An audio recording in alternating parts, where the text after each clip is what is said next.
Nag-order po ako and super legit. Thank you. Maganda na yung kuko ko. Mag 3 week pa lang. Kita na agad ang haba ng kuko ko. Twice ako nagpapahid.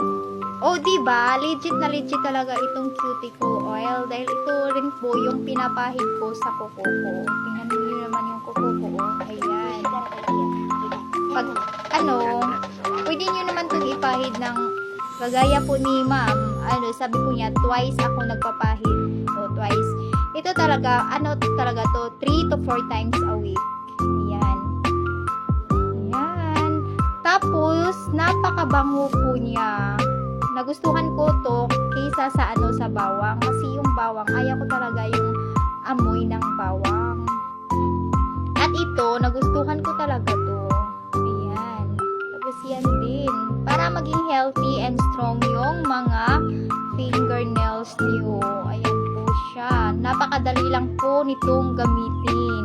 Ayan. Ang bilis lang, diba? So, ayan na po. So, sa may mga gusto po nitong cuticle oil, napakamura lang po. 39 pesos only. Click nyo na lang po yung yellow bag sa baba. Ayan, bye-bye!